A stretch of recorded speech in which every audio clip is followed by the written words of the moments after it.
सुदर्शन चक्र की अद्भुत पौराणिक कथा। कैसे मिला भगवान विष्णु को शिव जी से ये दिव्य अस्त्र। सुदर्शन चक्र की पौराणिक कथा प्रारंभ। प्रणाम मेरे सभी आदरणीय दर्शकों और धर्मप्रेमियों को। आज की यह कथा उस दिव्य अस्त्र की है जो सृष्टि की रक्षा का प्रतीक है, सुदर्शन चक्र। ये केवल एक शस्त्र नहीं, बल्कि भगवान विष्णु का आत्म तत्व, शक्ति और धर्म की विजय का चिन्ह है। तो आइए जानिए सुदर्शन चक्र की वह अद्भुत पौराणिक कथा जो देवताओं, असुरों और पूरे ब्रह्मांड के इतिहास से जुड़ी हुई है। प्रथम अध्याय, सृष्टि में धर्म की रक्षा हेतु अस्त्र की आवश्यकता। सृष्टि के प्रारंभिक युग में जब सतयुग चल रहा था, तब धर्म अपने पूर्ण स्वरूप में था। परंतु युगों के परिवर्तन के साथ जब त्रेता और द्वापर युग आए, तब अधर्म, राक्षसी प्रवृत्तियां और अहंकार बढ़ने लगे। असुरों ने बार बार पृथ्वी लोक पर अत्याचार करने प्रारंभ कर दिए। देवता, ऋषि मुनि और सामान्य जन भी इस संकट से व्याकुल हो उठे। ऐसे में धर्म की रक्षा हेतु एक दिव्य अस्त्र की आवश्यकता उत्पन्न हुई। द्वितीय अध्याय, भगवान विष्णु की घोर तपस्या। भगवान विष्णु जो पालन करता है, उन्होंने इस दायित्व को स्वीकार किया और शिवजी की तपस्या करने का निश्चय किया। हिमालय के उच्चतम शिखरों पर वर्षों तक बिना जल आहार के भगवान विष्णु ने शिवजी की घोर आराधना की। वे प्रतिदिन सहस्त्र कमल पुष्पों से शिवलिंग की पूजा करते रहे। ये तपस्या इतनी कठिन थी कि ब्रह्मा, इंद्र और अन्य देवगण भी चकित हो गए। तृतीय अध्याय, आंख अर्पण की कथा। एक दिन जब भगवान विष्णु ने पूजा प्रारंभ की तो उन्हें ज्ञात हुआ कि एक कमल कम पड़ गया है। तब उन्होंने अपने नेत्र को कमल के समान मानते हुए उसे निकालकर शिवलिंग पर अर्पित कर दिया। शिवजी इस अद्वितीय भक्ति से अत्यंत प्रसन्न हुए और साक्षात प्रकट होकर बोले, हे विष्णु, तुम्हारी भक्ति से मैं अत्यंत संतुष्ट हूँ। मैं तुम्हें एक ऐसा दिव्य चक्र प्रदान करता हूँ जो समस्त ब्रह्मांड में अचूक है, यही है सुदर्शन चक्र। चतुर्थ अध्याय, सुदर्शन चक्र का निर्माण, विश्वकर्मा का योगदान। दूसरी मान्यता के अनुसार देवताओं के प्रमुख वास्तुकार विश्वकर्मा ने इस चक्र का निर्माण किया।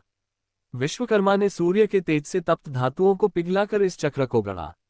इस चक्र की तीव्रता इतनी अधिक थी कि उसका प्रकाश ब्रह्मांड के कोने कोने तक फैल गया। इसमें अग्नि, वायु और यम की ऊर्जा समाहित थी। पंचम अध्याय, देवी संज्ञा और सूर्य की कथा का संबंध। एक अन्य कथा के अनुसार विश्वकर्मा की पुत्री संज्ञा का विवाह सूर्य देव से हुआ था, परंतु सूर्य के अत्यधिक तेज से वह व्यथित हो गईं और तपस्या हेतु वन में चली गईं। विश्वकर्मा ने सूर्य देव के तेज को कम करने हेतु उसे शोधन किया और उस शुद्ध अग्नि से उन्होंने सुदर्शन चक्र, त्रिशूल और पुष्पक विमान का निर्माण किया। षष्ठ अध्याय, सुदर्शन चक्र और श्री कृष्ण। सुदर्शन चक्र न केवल भगवान विष्णु बल्कि उनके 8वें अवतार भगवान श्री कृष्ण के साथ भी जुड़ा हुआ है।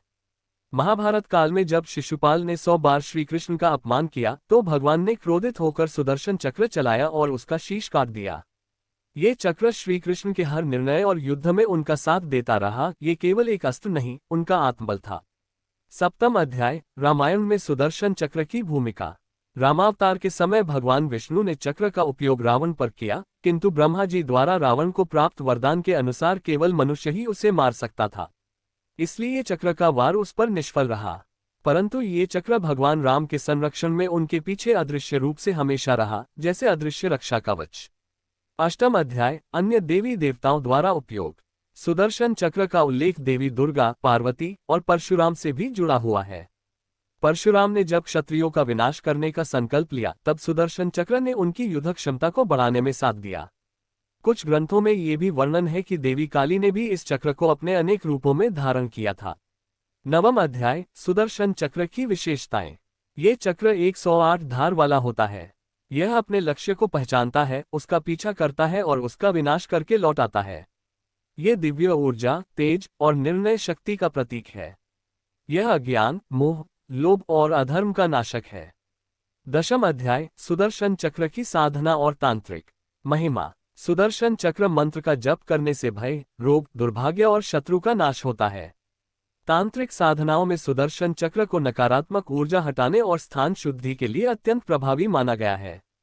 इसके चित्र को घर या मंदिर में रखने से घर की रक्षा होती है। एकादश अध्याय, भक्त सुदर्शन की कथा। एक बार एक बालक सुदर्शन ने देवी की कठिन आराधना की। उसकी भक्ति से प्रसन्न होकर देवी ने उसे वरदान दिया कि वह जहां भी जाए, वहां भगवान विष्णु के सुदर्शन चक्र का आभामंडल उसकी रक्षा करेगा। ये नाम उस बालक से जुड़ते हुए सुदर्शन चक्र कहलाया, ऐसा भी एक लोक विश्वास है। द्वादश अध्याय, आज के समय में सुदर्शन चक्र का प्रतीकात्मक अर्थ। आज सुदर्शन चक्र सिर्फ एक पौराणिक अस्त्र नहीं, बल्कि धर्म की रक्षा, ज्ञान का चक्र और सत्य की विजय का प्रतीक बन चुका है। ये हमें सिखाता है कि अधर्म का विनाश निश्चित है और धर्म की रक्षा के लिए हर क्षण सजग रहना आवश्यक है। उपसंहार। हे मेरे प्यारे श्रोताओं, सुदर्शन चक्र की यह कथा केवल एक शस्त्र की नहीं, ये धर्म, भक्ति और भगवान के न्याय का प्रतीक है। जब जब धर्म पर संकट आया है, ये चक्र साक्षात भगवान की शक्ति बनकर प्रकट हुआ है। सम्मानीय दर्शकों, अगर आपको ये पौराणिक कथा ज्ञानवर्धक और प्रेरणादायक लगी हो, तो कृपया इस वीडियो को लाइक, कमेंट और शेयर करें। हमारे चैनल हुकम सिंह मोगिया को सब्सक्राइब करें और बेल आइकॉन दबाएं ताकि आपको आने वाली और भी अद्भुत पौराणिक कहानियां समय पर मिल सकें। जय श्री हरि विष्णु, जय सनातन धर्म।